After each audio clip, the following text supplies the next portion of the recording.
विशाखा सारी रात सो नहीं पाई थी। बर्थ पर लेटे लेटे ट्रेन के साथ भागते अंधकार को कभी कभी निहारने लगती। इतने समय बाद अपने पति से मिलने की सुखद कल्पना से उसके शरीर में सिहरन सी दौड़ गई थी। गाड़ी ठीक सुबह 5 बजे स्टेशन पर पहुंच गई थी। कुली बुलवाकर उसने सामान उतरवाया और बेटे को गोद में लेकर वो स्टेशन पर उतरकर अपने पति रोहित को ढूंढने लगी। पर रोहित कहीं भी नजर नहीं आया। चिट्ठी तो समय पर डाल दी थी उसने, फिर क्यों नहीं आए? कहीं डाक विभाग की लाखों चिट्ठियों में उसकी चिट्ठी कहीं खो तो नहीं गई, वरना वो अवश्य आते। हवा में काफ़ी ठंडक थी, सर्दी अभी पूरी तरह खत्म नहीं हुई थी। उस शीतल ब्यार में भी पसीने के कुछ कण उसके माथे पर उभर आए थे। नया शहर, नया लोग, अनजान जगह, ऐसे में अपना घर ढूंढ भी पाएगी या नहीं? उसने पर्स खोलकर रोहित के घर के पते वाले डायरी निकाली और पास खड़े रिक्शे वाले को कस्तूरबा गांधी मार्ग चलने का निर्देश देकर पहले रिक्शे में सामान रखवाया और फिर गोद में बेटे को लेकर खुद भी बैठ गई। कैसी अजीब सवारी है यह रिक्शा भी, उसने सोचा। हर समय गिरने और फिसलने का डर बना रहता है। दो लोग भी कितनी मुश्किल से बैठ पाते हैं। दिल्ली में होती तो अपनी गाड़ी को दौड़ाती हुई अब तक कई किलोमीटर की दूरी तय कर चुकी होती। शहर की सुनसान सड़कें लांघता हुआ रिक्शा एक बंगले के पास आकर रुक गया था। उसने रिक्शे वाले को बाहर गेट पर ही पैसे देकर विदा किया और हाथ में बैग पकड़कर बंगले के बाहर आकर खड़ी हो गई थी। पहले का समय होता तो सीढ़ियाँ लांघती हुई, धड़धड़ाती हुई अब तक घर के अंदर पहुंच चुकी होती। पर इस समय एक संकोच उसके पांव जकड़ रहा था। घर तो उसका ही है, पति के घर को वह अपना ही तो कहेगी, लेकिन पिछले कई दिनों से उनके बीच एक दीवार सी खींच गई थी।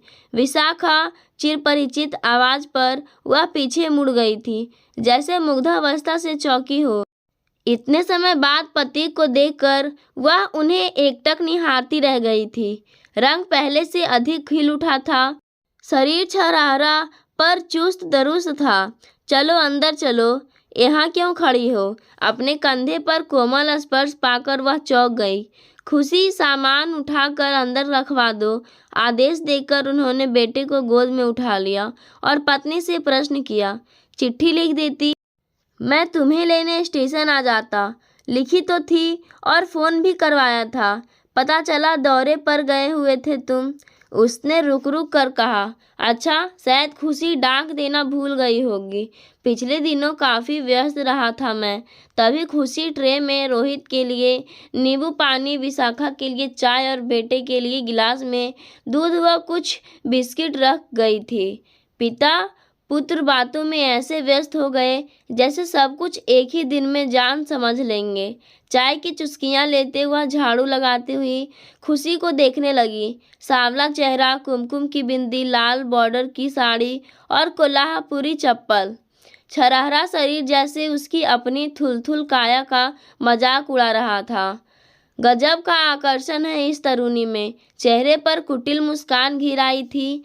चाय की चुस्कियां लेते हुए विशाखा ने चोर दृष्टि से घर के हर कोने की टोह ले ली। घर का हर हिस्सा साफ सुथरा और सुव्यवस्थित था। कमरे में नीले रंग के पर्दे पर लाल रंग विशाखा को पसंद था। उसने घड़ी की ओर दृष्टि घुमाई। 9 बजने को आए थे। रोहित के दफ्तर जाने का समय हो गया था। यह सोच वह नाश्ता बनाने के लिए उठने लगी तो उन्होंने रोक दिया। जब से बीमार हुआ हूँ, भोजन सुबह सुबह पचता नहीं है। खुशी को माँ सब समझा गई है, वही बनाकर ले आएगी, तुम आराम से बैठो। मेज पर रखे बर्तनों की खनखनाहट सुनकर उसकी नज़र उस ओर चली गई थी। इलायची का छौंक लगाकर बनी खिचड़ी की सौंधी महक कमरे में फैल गई थी। नाश्ता करके दफ्तर जाते समय रोहित उससे कहते गए, जो भी काम हो खुशी से कह देना, वो सब काम बड़े सलीके से करती है। अनायास कहे पति के वाक्य उसे अंदर तक बींध गए। वह खुद पर तरस खाकर रह गई थी। ब्याह के बाद कुछ ही दिनों में पति पत्नी के बीच संबंधों की खाई इसी बात पर ही तो गहराती गई थी। रोहित ऐसी जीवन साथी चाहते थे जो ढंग से उनकी गृहस्थी की सार संभाल करती, उनकी बूढ़ी माँ की सेवा करती और जब वे थके हारे दफ्तर से लौटे तो मुस्कान चेहरे पर फैलाकर उनका स्वागत करती। लेकिन सपनों की दुनिया में विचरण करने वाली विशाखा के लिए ये सब बातें दाकियानुसी थी।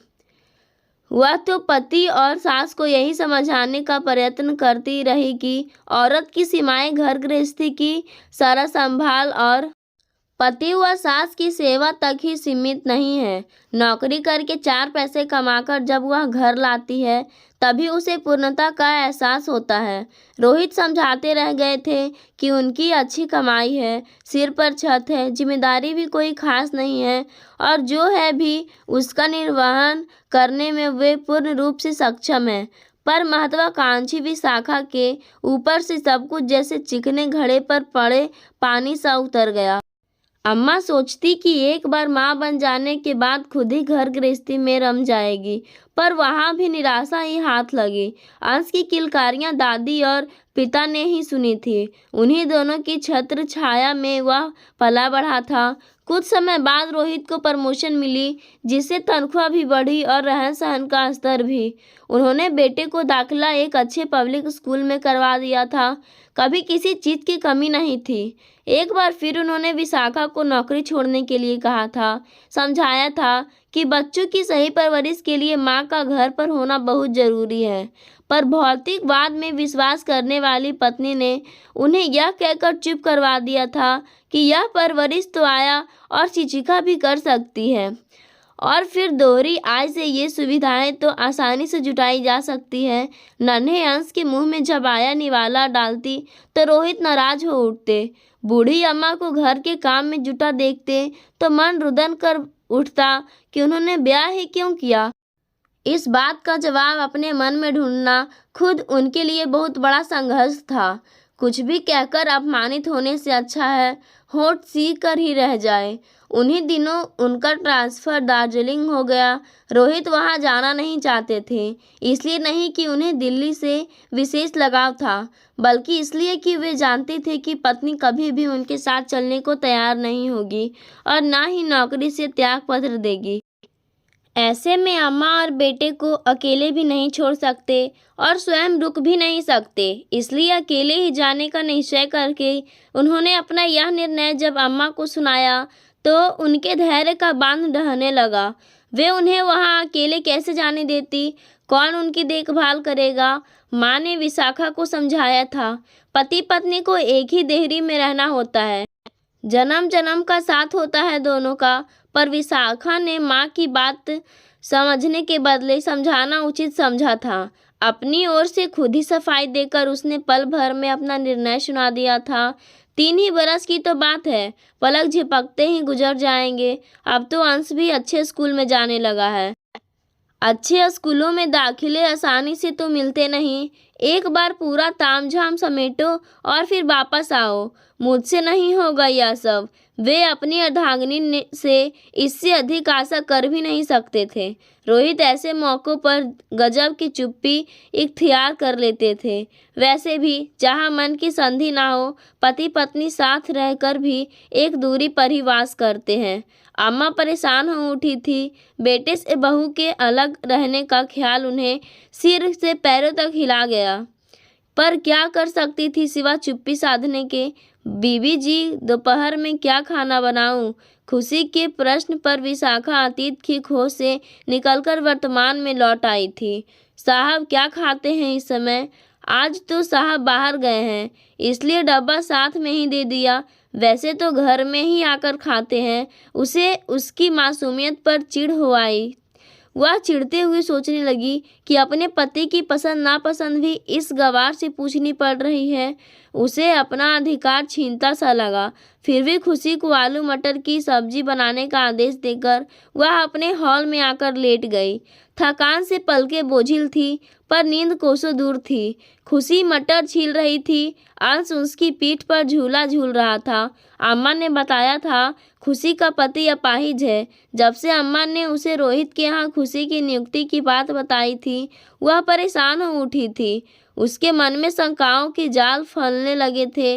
अपनी कल्पना में कभी वह खुशी और रोहित को साथ देखती, तो कभी उसे बेटे और रोहित के बीच बैठा देखती। कई दिनों से कोरे पड़े दिमाग पर जैसे भावों और विचारों का रेला आ गया हो। यह क्या कर गई अम्मा, उसने मन ही मन सोचा। किसी पुरुष को नियुक्ति करी थी। आदमी आखिर आदमी होता है और औरत औरत। उसके पिता ने भी तो यही किया था। बिस्तर पर पड़ी हुई उसकी माँ की सेवा के लिए नियुक्त नर्स को अपनी अर्धांगिनी बनाकर अपनी वफादारी का सबूत दिया था। अम्मा बाबूजी का कितना ध्यान रखती थी। उन्हें खिलाए बगैर नहीं खाती थी। जब तक वे सोते नहीं थे, तब तक खुद भी नहीं सोती थी। और अगर वह देर से उठते तो क्या मजाल, घर में जरा सा भी शोर कर दे कोई, कहती बाबूजी की नींद में खलल पड़ेगा। उनकी कितनी सेवा करती थी, पर एक बार बिस्तर पर पड़ी तो बाबूजी की सारी ईमानदारी आंधी में उड़ने वाले तिनके समान उड़ गई थी। माँ लाख सिर पटकती रही थी, पर मुट्ठी में बंद रेत की तरह सब कुछ फिसल कर रह गया था।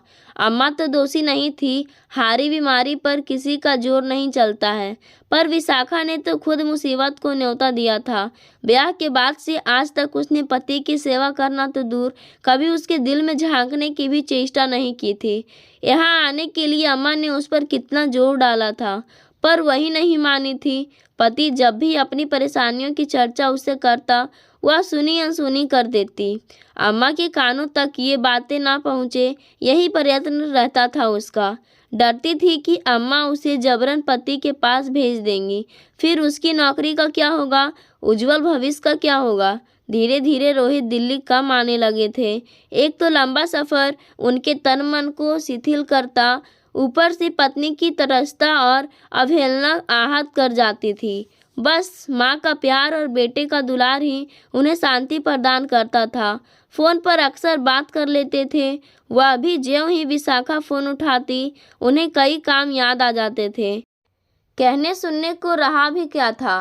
पिछली बार उन्होंने अम्मा को फ़ोन पर बताया था कि वे काफ़ी दिनों से बीमार थे। उन्हें अतिसार हो गया था। अन्न का एक दाना भी नहीं पचता था। बेटे की बीमारी की खबर सुनकर माँ सुलग उठी थी। उन्होंने अपने ज़माने की कई पतिव्रता औरतों के उदाहरण दे डाले थे कि ऐसे समय में पत्नी ही तो पति की सेवा करती है। बीमार इंसान दवा के साथ साथ प्यार व सहानुभूति की भी आशा रखता है, पर बहू के समक्ष सुनहरा भविष्य और शानदार कैरियर एक बार फिर मुंह बाएं खड़ा हो गया था। उन दिनों दफ्तर में प्रमोशन की नई सूची बन रही थी। ऐसे में उसका कहीं भी जाना नामुमकिन था। यूँ उसने फ़ोन पर पानी उबालकर पीने और समय पर दवा लेने की हिदायतें देकर अपने कर्तव्य से छुट्टी कर दी थी। बेटे के पास अम्मा ही पहुंची थी। अम्मा ने ही पूरी तरह से उनकी देखभाल की थी। जब लौटने लगी तो खुशी को बेटे की देखभाल के लिए नियुक्त कराई थी। घर लौटकर उन्होंने खुशी की प्रशंसा में ज़मीन आसमान एक कर दिया था। अब यह प्रशंसा बहू को कुढ़ाने के लिए करती थी या उसके मन में पति के प्रति प्रेम का बीज अंकुरित करने के लिए, यह तो वही जाने। पर विशाखा इस अनदेखी महिला के प्रति ईर्ष्यालु हो उठी थी। खुशी के रूप में उसके समक्ष मानो एक पत्थर की दीवार खड़ी हो गई थी। ठोस, ठंडी और पथरीली दीवार, जिस पर वह मुठ्ठियां पटकती रहती, पर कोई उत्तर नहीं मिलता था। पति पत्नी के संसार को नष्ट भ्रष्ट करता कोई तीसरा वहां पसर जाए, इससे पहले ही वह यहाँ आ पहुंची थी। उसे यहाँ आए हुए 8 दिन हो गए थे, पर वह पूरी तरह से अपनी गृहस्थी संभाल नहीं पा रही थी। दैनिक दिनचर्या की छोटी छोटी परेशानियों में उसने कभी दिलचस्पी नहीं ली थी। सभी काम धाम खुशी ही कर रही थी। उस दिन रविवार था। सभी बाहर आंगन में बैठकर सर्दी की कुनकुनाती धूप का आनंद ले रहे थे। खुशी कपड़े धो रही थी। अंश बाल्टी में से पानी निकालकर खुशी पर उलीचता जा रहा था और खिलखिलाता भी जा रहा था। कुछ ही दिनों में खुशी ने अंश को अपने वश में कर लिया है। हाँ, बच्चों के साथ बड़ों को भी अपने वश में करने की अद्भुत क्षमता है उसमें। रोहित तल्खी भरे स्वर में छिपे पत्नी के व्यंग को भली प्रकार समझ गए थे। जब पति की ओर से कोई उत्तर नहीं मिला तो क्रोधावेश में उसने रस्सी पर पति की कमीज फैलाते हुए खुशी के हाथों से कपड़े छीन लिए और उसे अंदर जाकर रसोई का काम संभालने का आदेश दिया। इस व्यवहार से खुशी कांप कर रह गई थी। वह सोचने लगी थी कि ना जाने क्या अपराध हो गया उससे। बीबी जी, यह साहब की कमीज है, हैंगर पर फैला दीजिए। फिर उसके हाथ से विशाखा हैंगर लेकर जमीन पर पटक दिया। रोहित कुछ परेशान हो उठे थे। बोले, क्या बिगाड़ा है इस गरीब अबला ने तुम्हारा, जो उसे यूं अपमानित करने पर तुली हो? तुम्हारी देखभाल किस तरह करनी है या क्या मुझे इससे सीखना पड़ेगा? अब मैं यहाँ आ गई हूँ, खुशी की क्या ज़रूरत है यहाँ? तुम चली जाओगी फिर कौन संभालेगा यह घर? रोहित ने पूछा। मैं लंबी छुट्टी लेकर आई हूँ। जब तक तुम्हारा तबादला वापस दिल्ली नहीं हो जाता, मैं और अंश यहीं रहेंगे तुम्हारे पास। तुम्हारे कैरियर और अंश के स्कूल का क्या होगा? फिर उन्होंने कहा, गरीब लाचार औरत है बेचारी, आदमी कमाता नहीं है, 3-3 बच्चों का भरण पोषण इसी की जिम्मे है। यही काम करने दो इसे, बेचारी तुम्हारी मदद भी करती रहेगी। दुनिया भर के गरीबों को जिम्मा हमने तो नहीं ले रखा। बड़बड़ाती हुई पैर पटकती वह घर के अंदर चली गई थी। रोहित शायद सुन नहीं पाए थे या सुनकर भी अनसुना कर गए थे। कितनी हमदर्दी है खुशी से, विशाखा बड़बड़ाती रही। उसके मन में शंका की लहरें फिर से हिलोरे लेने लगी। रसोई में आकर उसने ऊंचे स्वर में खुशी को पुकारा तो बेचारी कांप कर रह गई। हाथ में पकड़ा विदेशी कांच का गिलास धम से जमीन पर गिरकर चटक गया। अब तो विशाखा का गुस्सा 7वें आसमान पर चढ़ गया। खुशी की दबी सहमी सिसकियां सुनकर रोहित को यह समझते देर नहीं लगी थी कि यह आक्रोश उस पर ही बरसाया जा रहा है।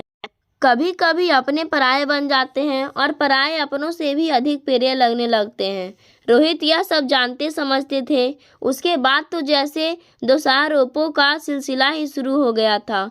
इस घटना को घटे हफ्ता भर भी नहीं बीता था कि एक दिन जब रोहित ऑफिस से शाम को कुछ जल्दी घर लौट आए तो देखा कि घर में कोहराम मचा हुआ था। विशाखा ने रो रो कर पूरा घर सिर पर उठा रखा था। बेटा सहमा सा खड़ा था। पूछने पर पता चला कि विशाखा की सोने की चेन गुम हो गई थी। सुनकर वे हतप्रभ रह गए।